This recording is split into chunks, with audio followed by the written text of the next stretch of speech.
Bonjour, bienvenue sur ce débat de Vox Demeter, l'écosystème média d'inspiration, de réflexion, d'action pour faire entendre la voix des femmes et la voix des femmes d'agriculture surtout. Un grand merci à Semae pour nous accueillir sur son stand pour ce débat. Et puis bienvenue surtout à Alban Goyot, étudiante en BTS ACD. Tu nous diras un petit peu plus tard ce que c'est au lycée d'Auxerre. Et Léonie Freinet, étudiante en BTS-PA du lycée agricole de Dax. Alors, bonjour Alban, bonjour Léonie. Bonjour. Vous êtes toutes deux étudiantes en lycée agricole, mais je crois savoir que vous avez deux parcours totalement différents. Entre une pure citadine, presque parisienne, j'ai envie de dire, et puis une rurale, mais non issue non plus du milieu agricole. C'est ça. Racontez-nous un petit peu votre histoire. Comment on en arrive à faire une formation dans le milieu agricole? Qu'est-ce qui vous a incité à faire ces choix-là? Alors moi je suis donc en BTS ACD, agronomie culture durale, et depuis mon plus jeune âge, grâce à un membre de ma famille, on va dans les salons agricoles. Et du coup, depuis que je suis toute petite, j'aime beaucoup le monde agricole. Et à partir de la 3e, j'ai vraiment décidé de rentrer dans ce milieu-là et de faire un bac pro et de rentrer donc dans un lycée agricole et ensuite de faire mes études supérieures dans ce milieu-là. Et toi, Léonie, c'est un peu la même chose. Je suis complètement hors cadre. J'ai fait un bac agricole parce que voilà, je voulais m'occuper des animaux depuis que j'étais plus petite. Et j'ai fait mon bac, ça m'a plu, la passion est née. Et là, je suis en BTS production animale en apprentissage dans un élevage de vaches laitières. Ok. Alors, souvent, le ministère de l'Agriculture nous dit, dans l'enseignement agricole, parité, garçons, filles. Finalement, quand on regarde et qu'on va un petit peu plus en profondeur, on se rend compte que suivant les filières, c'est pas tout à fait la réalité. Entre certaines filières où on a 5% d'étudiantes filles et puis d'autres où on est plus proche des 90%. Vous, concrètement, qu'est-ce qu'il en est dans vos classes? Comment vous vivez ça? Est-ce que vous êtes à parité? Est-ce que vous vous sentez à l'aise en tant que fille dans un lycée agricole? Vas-y. Dans ma filière, on n'est que 6 pour 4 filles et seulement 2 garçons. Mais si je compare avec une autre classe avec qui j'ai des cours en commun, donc la classe de BTS Axe, on voit qu'il y a beaucoup plus de garçons que de filles. Et même dans l'ensemble de mon lycée, il y a beaucoup plus de garçons que de filles. Mais par contre, nous, on se sent quand même assez à l'aise en tant que filles dans mon établissement. Donc c'est assez sympa. Et nous, c'est à peu près la même chose. Moi, dans ma promotion, là, on est 5 garçons, 5 filles.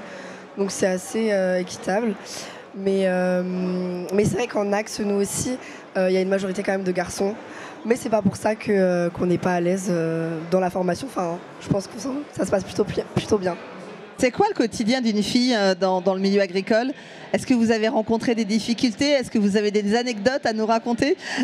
Je crois que effectivement, Alban, tu m'avais raconté quelque chose d'assez drôle quand tu as commencé dans ce milieu-là. Oui. Au tout début de mes études, pour commencer, j'avais mes EPI, donc mes équipements de protection individuelle. Ils étaient beaucoup trop grands pour ma taille, parce que je suis quand même petite. Et donc du coup, pendant toutes mes études, j'avais des équipements vraiment immenses pour moi. Et la première fois que j'ai conduit un tracteur, j'ai dû me mettre debout pour toucher les pédales, parce que j'étais trop petite. Donc ça veut dire que alors, tu avais des grosses chaussures beaucoup plus grande que ta pointure, une combinaison qui était plus grande, et puis en plus être obligé de se mettre debout. On arrive à conduire un tracteur debout? C'est compliqué. C'est compliqué. Et toi, Léonie? Alors moi, c'est un peu pareil, hein. On retrouve les mêmes problématiques au niveau du gabarit. Là, par exemple, pour le TUA, sur le salon, on m'a demandé, du haut de mes 1,50 m, de mener une vache de 900 kg. Donc c'est vrai qu'au début, on n'est pas forcément très à l'aise, mais c'est vrai que ça se passe bien. On trouve des alternatives et même pour revenir au matériel, voilà, au niveau de la force, on n'a pas forcément le même gabarit et la même force que les hommes, mais on trouve des alternatives et ça se passe tout aussi bien. Et alors du coup, c'est quoi la technique pour mener une vache de 900 kg quand on est un tout petit gabarit? Parce qu'on peut difficilement la pousser. Bien sûr, il faut s'affirmer, il faut lui montrer. Après, c'est aussi une histoire de travail, mais il faut lui montrer qu'on a la même présence et la même puissance qu'un homme. Donc, et après, ça se passe très bien, il n'y a pas de différence. Alors, la même présence, la même puissance qu'un homme. Oui, du coup, ça veut dire que, d'après vous, quelles sont les qualités que vous devez avoir pour vous épanouir dans cet univers qui est somme toute quand même assez masculin. Aujourd'hui, on parle de 25-30% de chefs d'exploitation agricole. Comment vous imaginez, quelles sont pour vous les qualités les plus fortes, les plus importantes que vous devez avoir pour réussir? Je pense qu'on va se retrouver sur nos propos, mais c'est une histoire de caractère quand même, on va se l'avouer. Il faut savoir s'affirmer et justement démontrer que c'est possible tout en... Oui, je suis tout à fait d'accord avec toi. Et il faut savoir s'affirmer et surtout ne pas avoir peur de montrer qu'on peut le faire et que même si on est une femme, on peut très bien rentrer dans ce milieu-là malgré les préjugés qu'on peut avoir, quoi. J'avais une petite question qu'on n'a pas trop préparée. C'est quoi la vision de vos copines qui ne sont pas dans vos lycées agricoles sur ce que vous faites? C'est une très bonne question. Moi, pour ma part, c'est vrai que j'ai des copines qui ne sont pas du tout du milieu. Au début, c'est un peu étonnant quand on raconte que on est en lycée agricole, on est avec des vaches. Mais dans l'ensemble, elles nous soutiennent quand même et elles sont plutôt du point de vue de il faut montrer que c'est possible et que... Exactement. Moi, mes amis qui ne viennent pas du tout du monde agricole, du coup qui viennent de la ville, tout comme moi, la première fois que je leur ai dit que je venais du monde agricole, elles m'ont dit c'est quand même surprenant. Et quand je leur dis ouais, j'ai mon permis tracteur et mon permis tractopelle, elles me font oh, tu sais conduire un tracteur, franchement c'est trop la classe et tout. Donc c'est assez rigolo quand même. D'accord. Alors du coup, j'ai envie de dire quel serait pour vous le message que vous pourriez donner aux filles, à vos copines ou à toutes celles qui visitent le salon ces jours-ci, aux femmes, pour que finalement demain elles rejoignent et elles soient elles aussi dans le milieu agricole. On a besoin de femmes pour ce renouvellement des générations. On voit bien qu'aujourd'hui on a un grand sujet de renouvellement des générations et de chefs d'exploitation qui vont partir à la retraite. C'est quoi pour vous la clé pour inciter les filles à venir?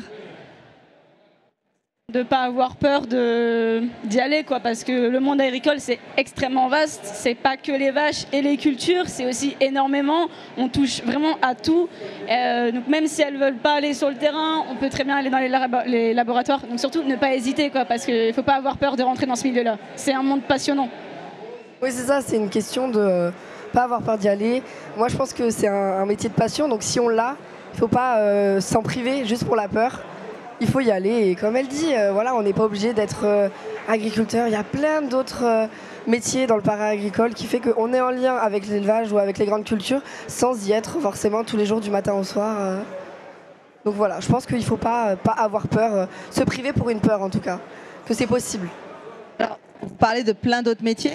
Aujourd'hui, vous êtes en BTS deuxième année, toutes les deux je crois. Première année. Première année, donc il y a encore un an. Ouais. C'est quoi la suite? C'est une école d'ingénieur? C'est l'installation? C'est du salariat? Qu'est-ce que vous imaginez pour votre futur?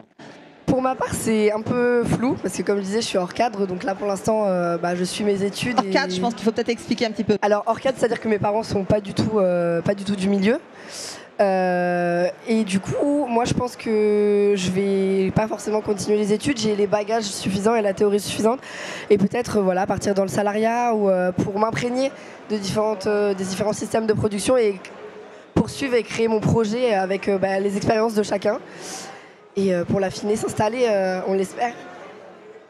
Donc s'installer. Ouais, ce serait la finalité quand même, l'aboutissement de tout ce travail et donc voilà. Donc installation en élevage? Ouais, moi plutôt élevage bovin. Bovin? Ouais. Allaitant ou laitier pour l'instant c'est encore en réflexion. C'est pour ça que je dis que voilà, j'aimerais prendre de l'expérience et travailler pour voir comment ça se passe réellement sur le terrain. Ok. Et toi Alban, alors du coup l'installation à Paris ça va être compliqué déjà? Un peu oui. Moi pareil c'est un petit peu flou, je ne sais pas vraiment encore ce que je veux faire après mon BTS, peut-être un ingénieur, je ne sais pas. On verra plus tard, pour le moment je me concentre sur mon BTS et après on verra ce que j'aimerais faire plus tard ou pas, mais pourquoi pas ingénieur. Ingénieur? Ouais. Pour faire quoi après? Très bonne question. Après il y a beaucoup d'expérimentation sur les cultures, donc moi je suis plus dans le domaine des cultures et on cherche principalement des fois des différentes variétés pour le changement climatique et ça je trouve que c'est passionnant, donc pourquoi pas me formaliser dans cette étude. Ok, bah merci à toutes les deux. Merci. Moi, j'espère que vous avez réussi à inspirer, parce que je pense qu'effectivement, nous, les femmes, nous avons toute notre place dans le milieu agricole. Et j'invite toutes les jeunes filles à vous écouter, vous questionner sur les parcours qu'elles peuvent suivre. Merci beaucoup. Merci. À bien. Au revoir. Merci. Au revoir.